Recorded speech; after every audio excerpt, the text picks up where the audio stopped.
Welcome to Bad Station Works, and in this video I'm going to show you how I lifted this Volvo XC70 about 2 inches.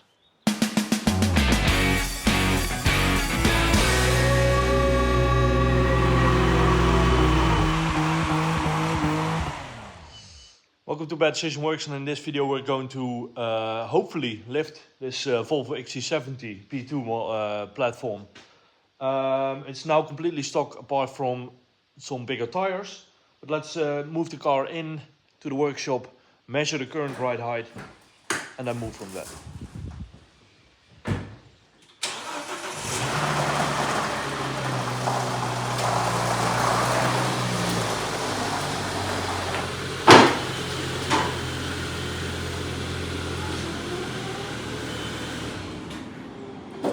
Okay, so we've been driving with the car. I haven't had it on the lift yet, so this is the actual ride height. So no spring decompression or whatever. And I'm going to measure up to the highest point in the underside of the wheel arch, and that's 77 centimeters. Let's write that down because my memory is super bad. 70. Same on the rear. Let's see, the rear is 74.5. Okay, so the plan for the lift is to do two things. There's different options for the P2, but I found this document online and I selected the option that suits my situation here the best. And my idea is to use these templates I found. This is rear, this is front, to lift the top mounts, to space the top mounts of the suspension. And as the document says, it roughly lifts the suspension double the thickness of the spacer you're making. This sheet of Teflon is 30 mil thick, so it should be 60 millimeters, which is 2 inches, 2.5 inch-ish, roughly 2.5, little under 2.5 inch. And then afterwards, the angle of the four drive shafts, because it's a four-wheel drive car.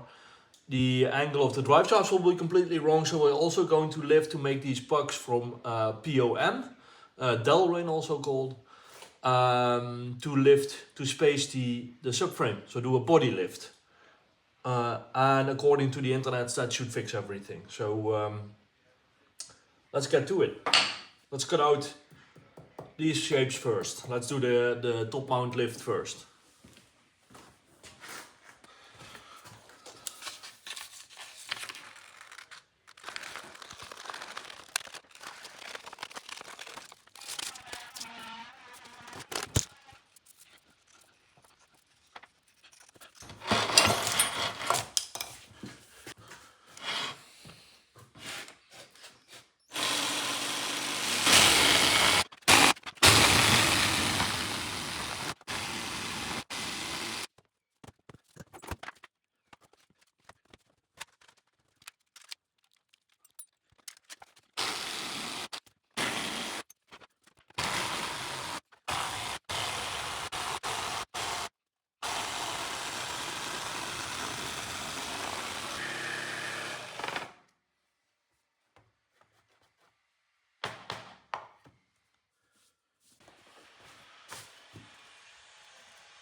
So there we have it, one shape, spacer, not super nicely cut, but I think it should be good enough for this situation. So this is going to live here in the car between the car and the suspension. So let's get the car on the lift and then see if we can install it, if that's as easy as I think, or hope I should say.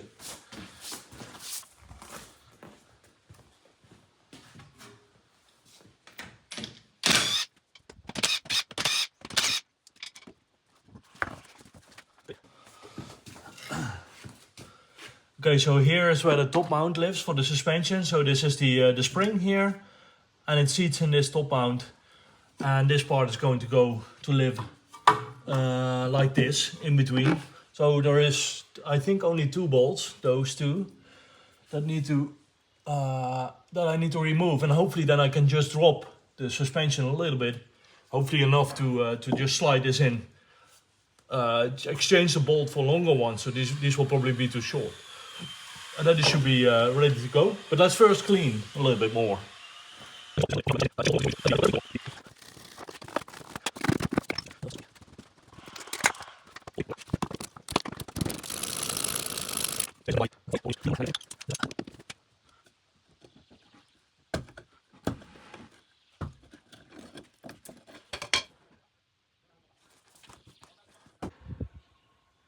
So I was struggling to get the suspension loose.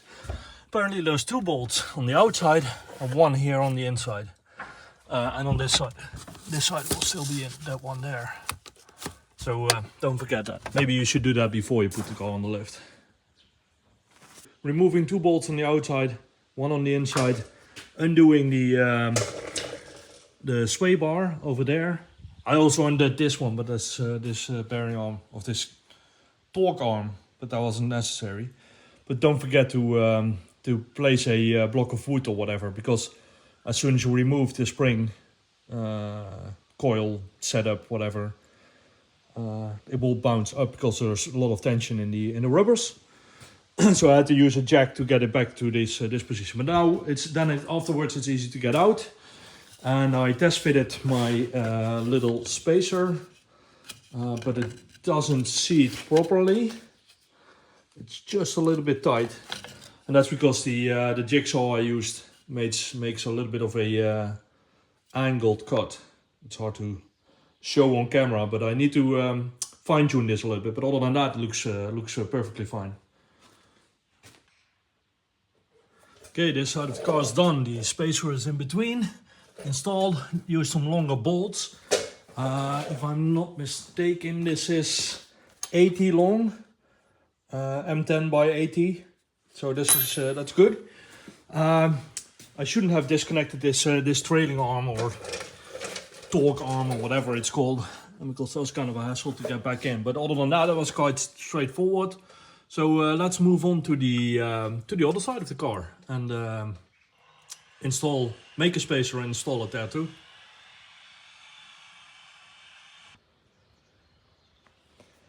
And now the other side of the car also has a spacer. Now knowing what to do, this side was a lot easier to install, it's a lot quicker than the other side. But let's put the wheels back on. Don't forget to reinstall the bump stop. I took that out to be able to put a piece of steel in between there. But let's put it back on the ground and measure again and see how many centimeters or millimeters we gained over the original height.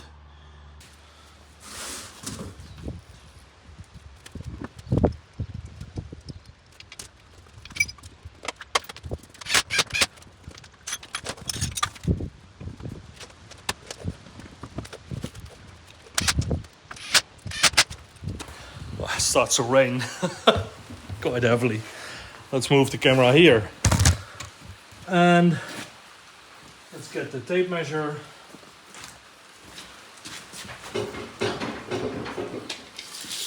.74 is now 80.5. That's a 60 millimeter difference in ride height. That's quite substantial. Let's have a look at the drive shaft angles. So there's the drive shaft, the middle one that I'm pointing at. There you can see the CV joint, differential in the middle. This angle is not too bad. I forgot to tighten that or mount the sway bar, but yeah, this is not too bad. So I'm going to move to the front suspension now to lift that. Okay, so the front suspension is way easier to remove. 2 bolts here, it's the big ones. Socket 22 on one side, 18 on the other side. 3 bolts there, and the 18 mil socket you need, or wrench I should say, and the T40 torque to remove the sway bar link. And that's it. Now I'm going to hammer out these studs because we need to lengthen them, and probably going to tack weld nuts to the underside. Not sure yet. Let me see. Let's first make the spacer.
Okay, so I've been messing with this front suspension for quite a while now.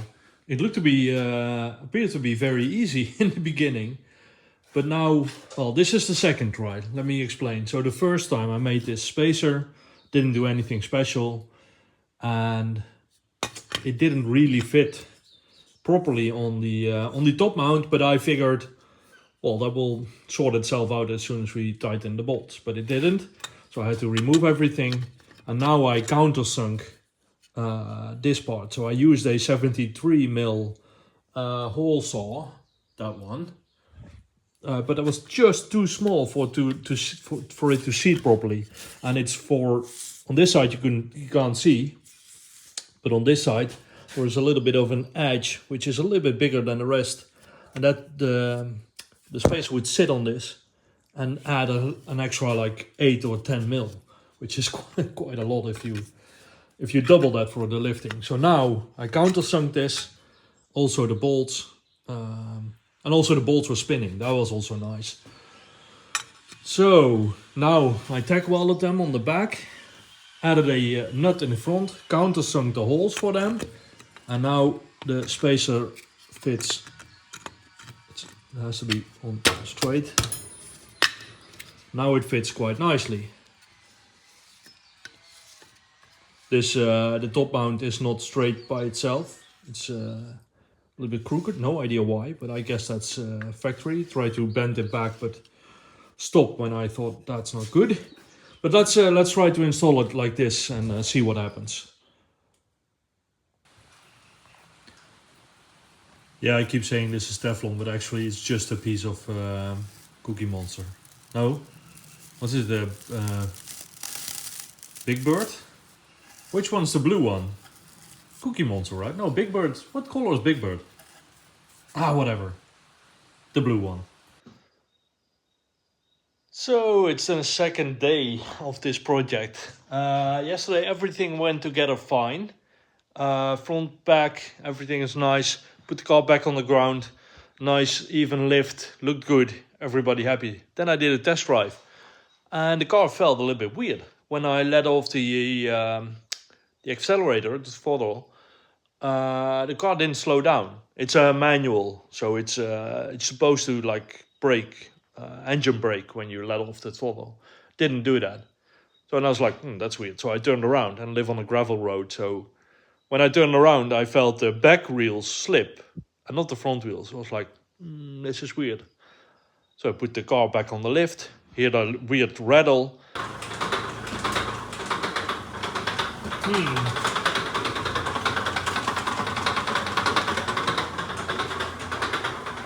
Turns out the front wheels weren't spinning, which is not what it's supposed to be in a four-wheel drive.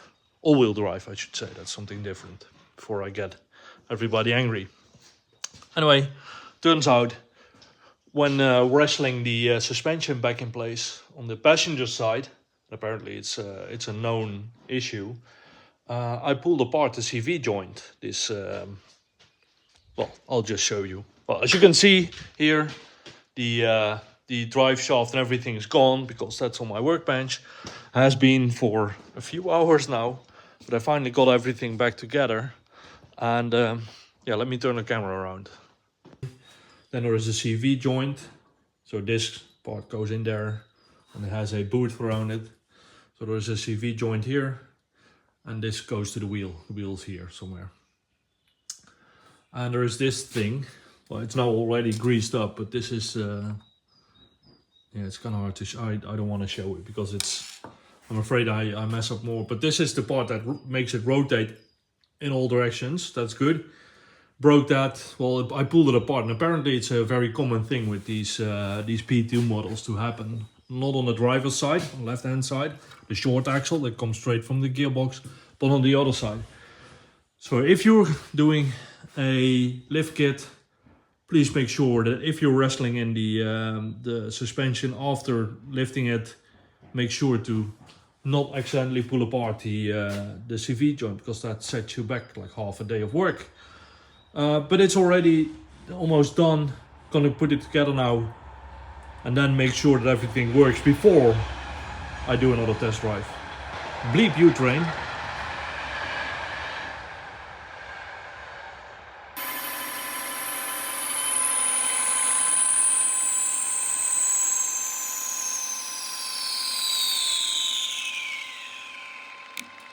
So I made 4 bushings. 2 have a bigger hole because there's this centering pin. I don't know if we can see it here. No, we can't, I think. Yeah, there it is. There. So that's a centering pin, and according to the drawings I found online, that hole should be 27 mil diameter. So I made it 27. But I know from Chauvin, who has a similar subframe, that there is diagonally opposite 2 bigger ones with the alignment pins, and the other ones don't have that. So this is why these holes are a little bit smaller, 14.5, just to accommodate the 14 mil bolt. My theory is that my hope, I should say, is that if I drop the subframe in the front, I can slide the bushings in between and then drop the rear and slide the bushings there, so I don't have to like completely drop the subframe or do whatever. So now it's attached in the rear and the front 2 bolts are gone. They are here, and I have some longer bolts, M14 wide by 130 or 140, I'm not sure. 140, I think. I'm gonna put that back in and then it should be fine. Let's see what happens. So I managed to get 3 out of 4 bushings in place, spacers.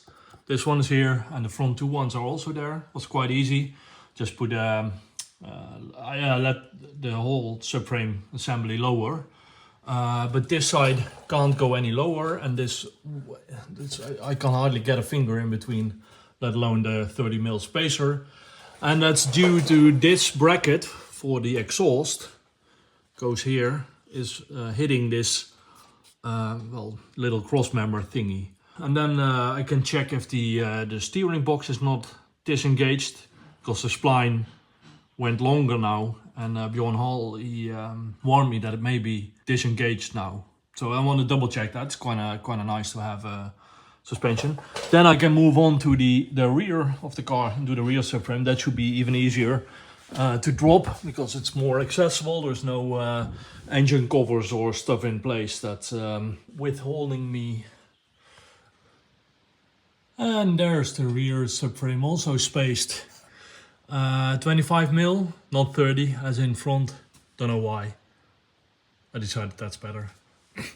And here are some aluminum bushings. The only reason that I chose aluminum here is that I didn't have any decent size Delrin, right size Delrin anymore. So, and I had some cutoffs, 40 something mil, which is, well, I cut it in half and now it's fine. So let's remove the jack stands, lower the car and see what it feels like. There we are, out driving the lifted XC. Now with the subframe and suspension lifted, it feels like an OEM car again, so that's good. Just a little bit higher roll center, but that's not bad, not for a car like this. I only have an ABS warning, but that's, I think I damaged the ring, broke the ring during all the work on the car, but that's not related, well, not directly related to the lift itself. So I'm happy.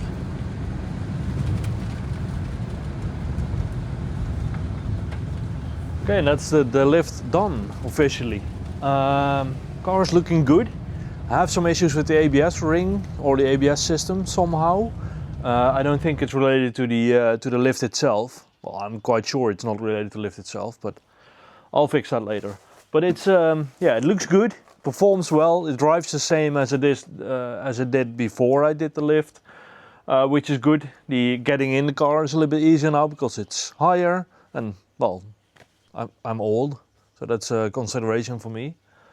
But my main conclusion is that the lift itself is fairly easy, so the spacers are quite easy to make if you just have a jigsaw and some like a thick cutting board or whatever, like a proper plastic. This is very doable. The only mistake I think I made, but I won't know for sure until I did more. I'll do more lifts.